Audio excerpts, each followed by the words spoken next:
As technology reshapes business, keeping pace means adapting fast. But how? Meet the Adaptivist Group. Experts in Agile, Cloud, DevOps, ITSM, and work management. We help set your business apart by connecting your people, processes, and technology closer together. Your success starts with us.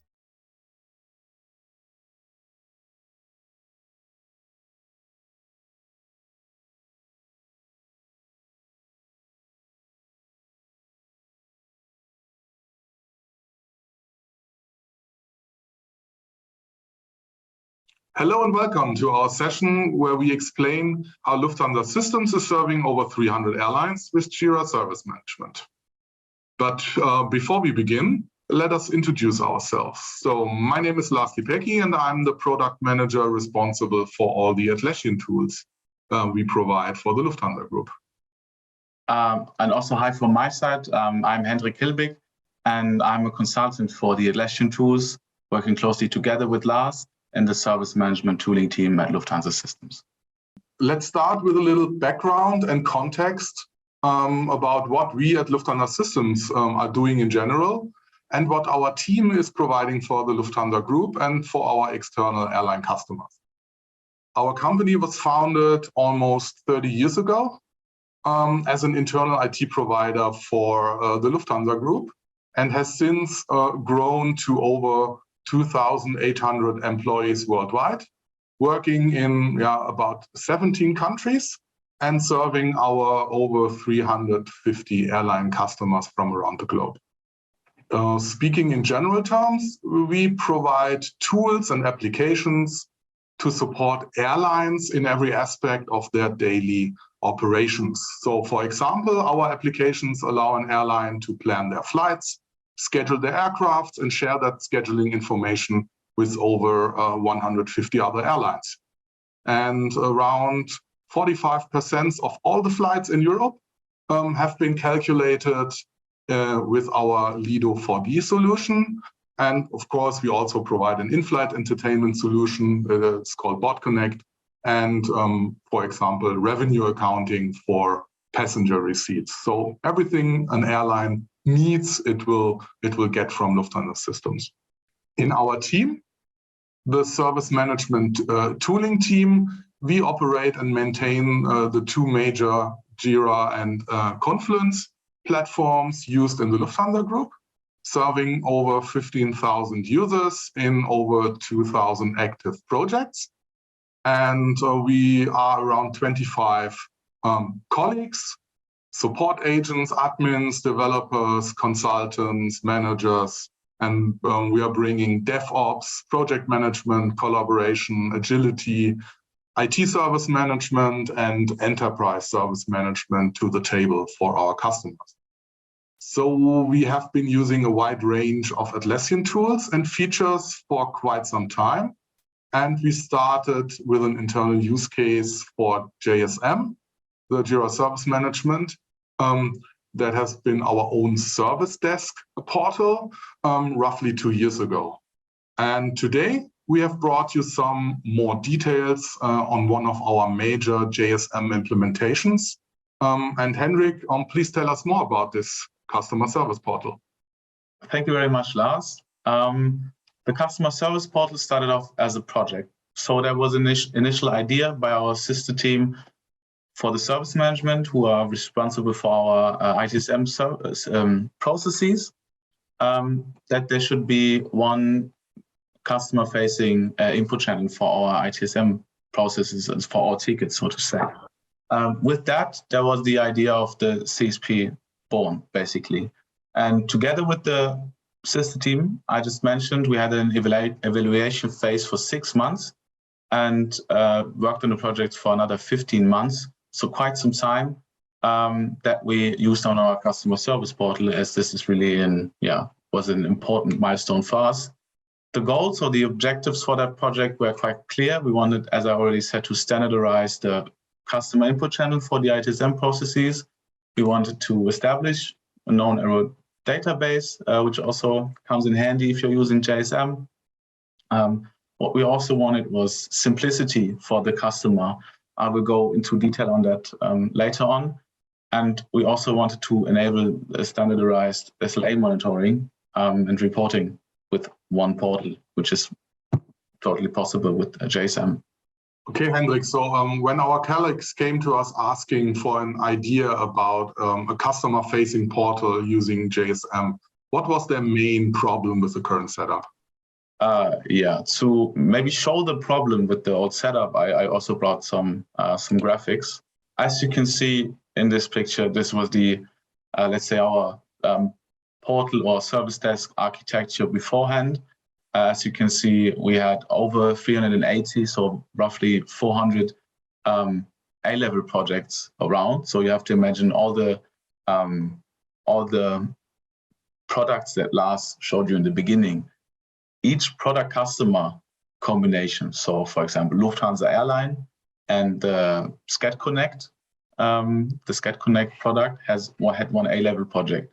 Then SCAD Connect and, for example, Brussels also had one A-level project. So you can imagine with 350 airline customers and the amount of products, the combinations are quite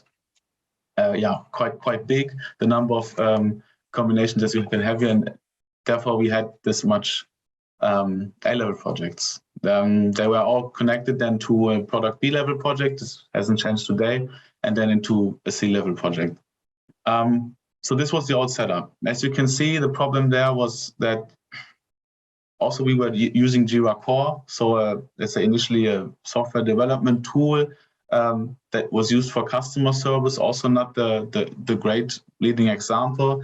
And also we had individual setups. So every A-level project for the different products and customer combos was set up individually. So we tried to meet everyone's needs, and this was the old setup. So as you can see, quite complicated to have an overview, also as working for a product, as a product delivery manager, as an agent working with the tickets to work on several Jira projects, and also for us as a service management tooling to maintain the amount of projects.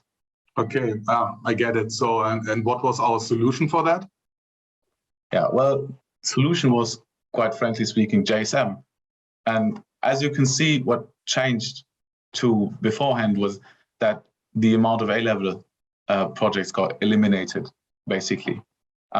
We installed with JSM, with the CSP, one horizontal layer as an A-level, which serves all our customers. So in the new setup, a customer has the ability to open all sorts of ITSM tickets, so a call, an incident, question, a request for change, a service request, can open them up in our portal, and they will be redirected by our agents, and also categorized by our agents.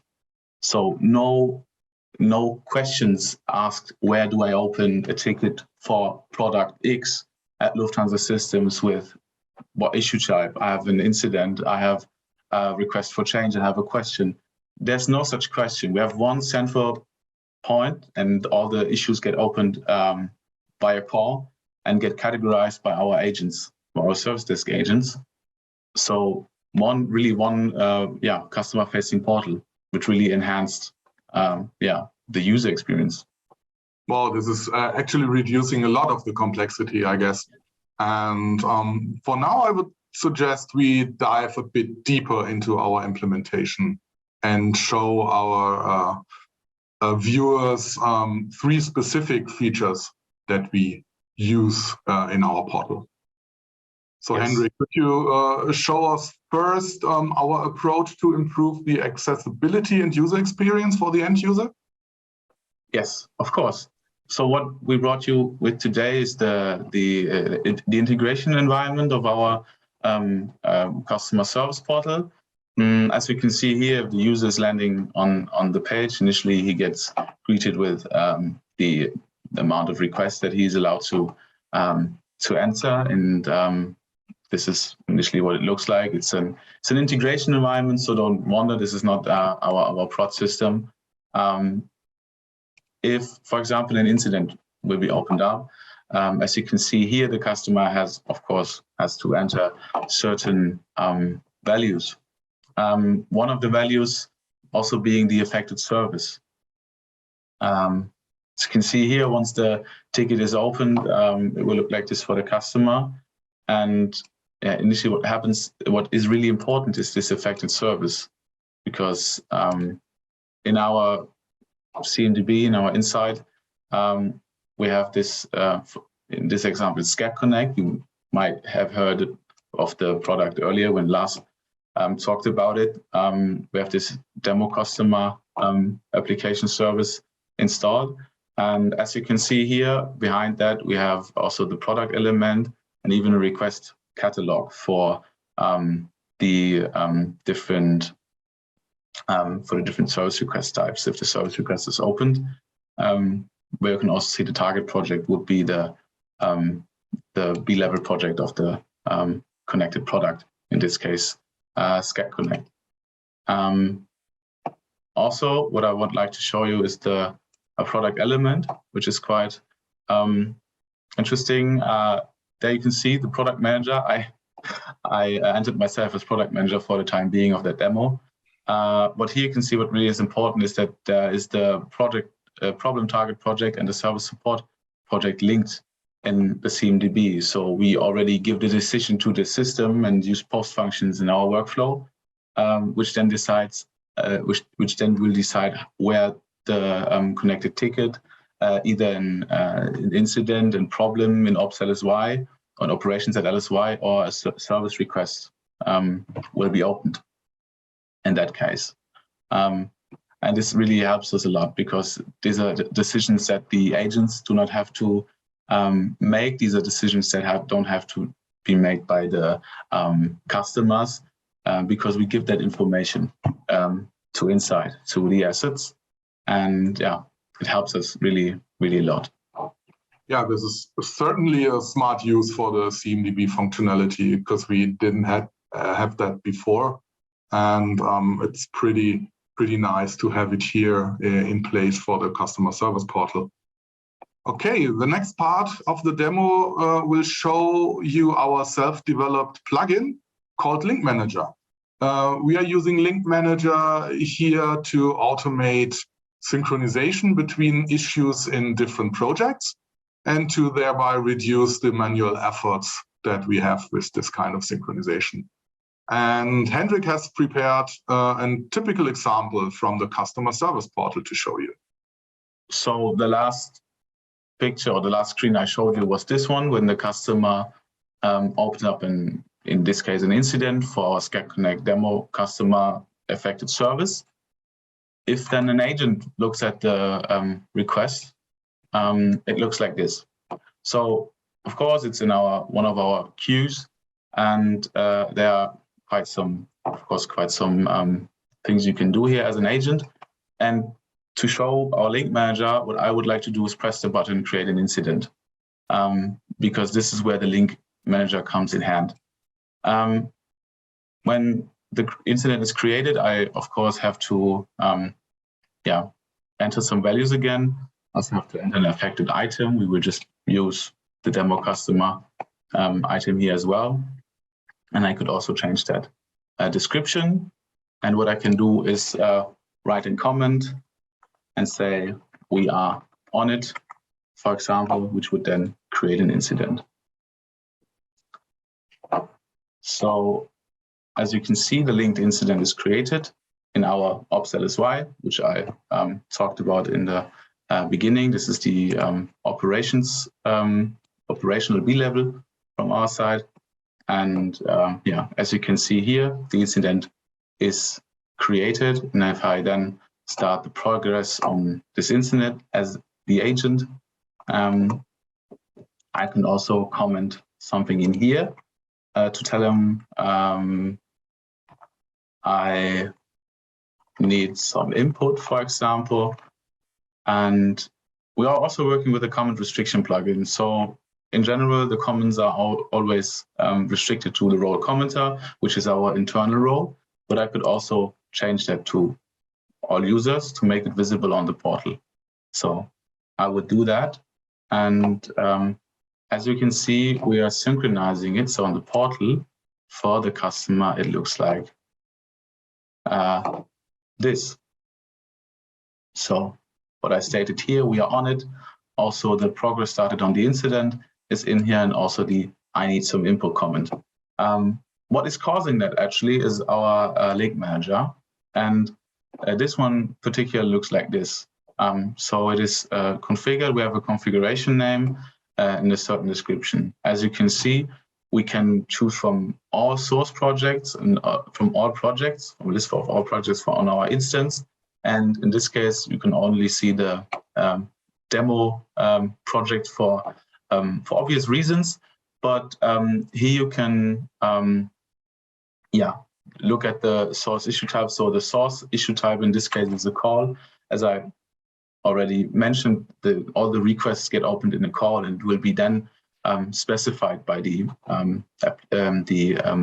agents, whether it is an incident or it's a service request. And in this case, it is an incident link manager, so we have the target issue type incident.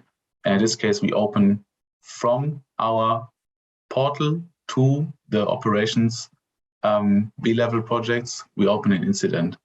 And as you can see here, we're doing that on the transition from the status of open to analysis.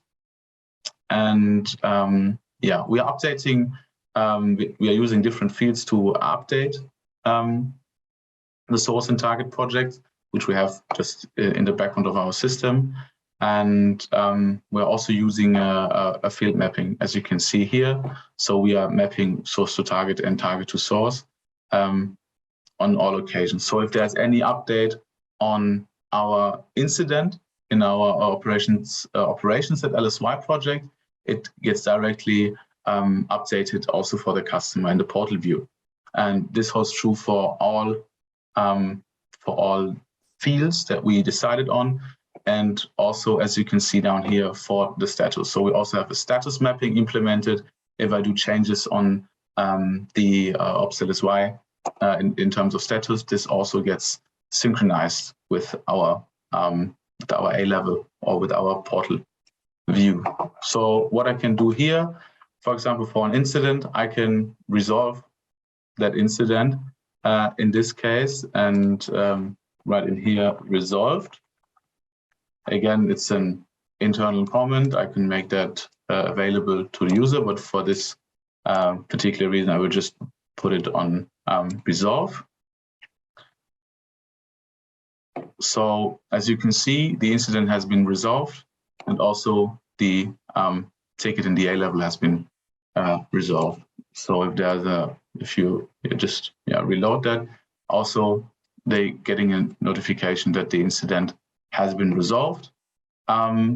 Maybe just to elaborate a bit on that, what we could also do in case of the fact that the incident was resolved with a quick fix, with a small workaround, we can also open a problem out of the incident and say we need to fix the bug.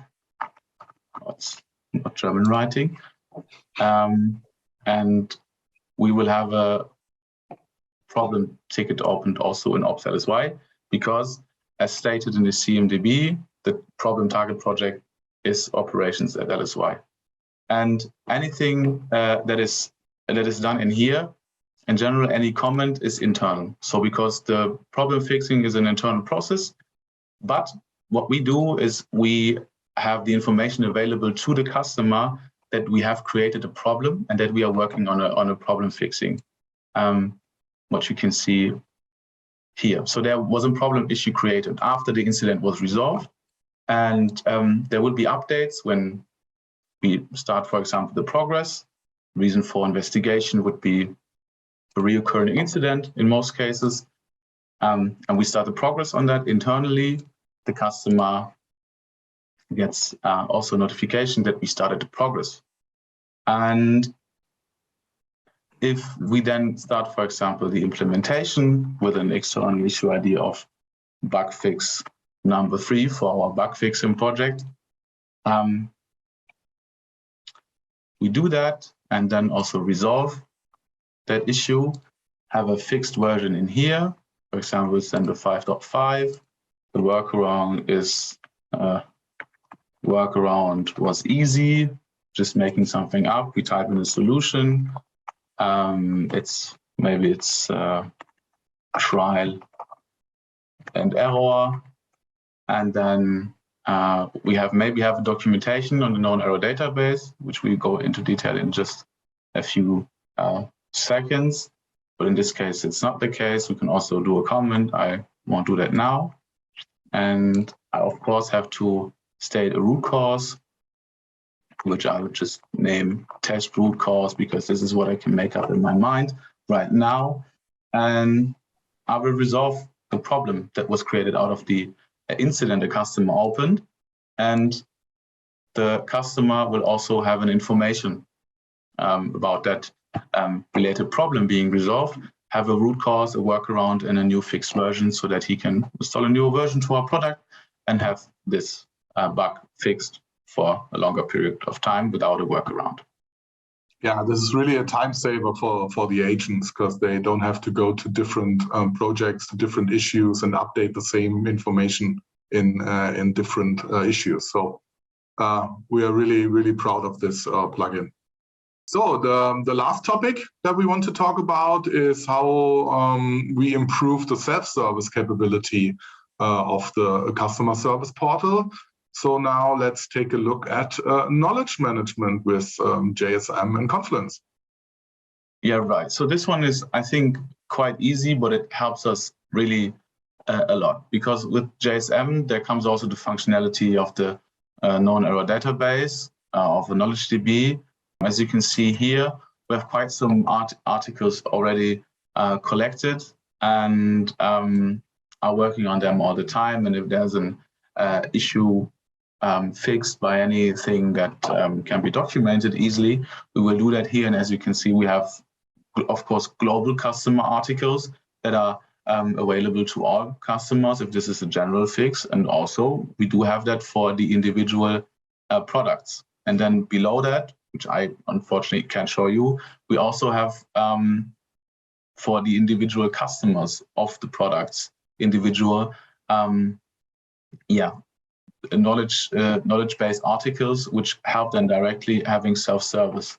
So as you may know, when going on the customer portal, you can type in anything that you want. In this case, I had to type in test. And with this, there's a test for a Smart Ledger, another product from us that is used. And you will directly find anything that is related to what you have explicitly searched for. So we can have the setting for any customer group of any product and of any airline that is our customer, so that they get the knowledge-based articles they need if they are looking for any quick bug fixes of anything that we already know. And if you then click on it, this looks like this. This is again just a little test, so you can imagine internal documentations being in here, some customer data. This is why I can show it to you today, but if you just put a little bit of work in your mind, you can imagine how much information could be in a knowledge base, and how many tickets can be, let's say, no, to put it differently, you don't have to open ticket for any purpose. This is really, I think, what is quite a relief for us, because if the error is already known and we have it documented, then we can the customer can head in the article and have the workaround shown already. And I think this is really great for us. Yeah, it is reducing the number of tickets opened and tickets that need to be worked on by the agent. So it's helping us as the service organization. All right, so we've shown you the 3 features in the demo. Thank you, Hendrik, for that. It was great. I think to wrap it up, could you tell us a bit more about the next steps for the project? Yes, of course. So what is really important for a CSP, again, will be more customers. So we don't have every individual customer on the portal right now, because the process of migrating every individual customer and also every individual product, is quite complicated in some cases, as I already mentioned in the beginning, that we have some individual configurations already made, and we have to put all the customers and all the products to a standard. So this is, I think, the biggest next step that will come. What we also would like to plan are more features. So we want to use further technology, have the newest version of JSM also installed, and use it for our benefits, because we are using the current version with such ease, and we have so many benefits currently already from the CSP, and this is also known at some customers in the company. And also with that, there comes a continuous service improvement, because at the end, the customer service portal will be our biggest use case for JSM, is already and will forever be, I think, the biggest use case for JSM, because if at some point all the customers and all our products are on board, really, we can, really make a big use of that. So these are the planned next steps. This is really ongoing. We have the next migrations already in the pipeline for products, for customers, for new processes. And it's really a lot of work, but it's really, really, really fun to work with JSM, with Jira, and also with the different customers and teams and products. And these are the next steps for the CSP. What about the team, Lars? We are really overwhelmed right now by all the positive feedback we get from our internal customers and also from the external customers. So we are receiving several new JSM requests per month. So everyone wants JSM at Lufthansa, and we are really happy because it gives us something to do for the next years, I believe. And what we're also trying to do is we want to grow with the topic of enterprise service management. So not only serving our IT community here in the group, but also completely different units like HR, marketing, license management, and so on. So this is really, really growing strong right now. And for us to be able to, provide all the cool features that come with newer versions of JSM and Jira, we are on our way to go also to the Atlassian cloud. And that's our cloud journey, so to say. Okay, thank you for watching our little presentation here, and have a great time here at Team 23 or wherever you are watching this. If you have any questions regarding the customer service portal, our service management tooling team, or Lufthansa Systems in general, or Lufthansa, or if you just want to say hi, come visit us at the Lufthansa Lounge on the Customer Expo floor. We will be there, and we'll be happy to meet you. Bye-bye. Thank you. Bye-bye.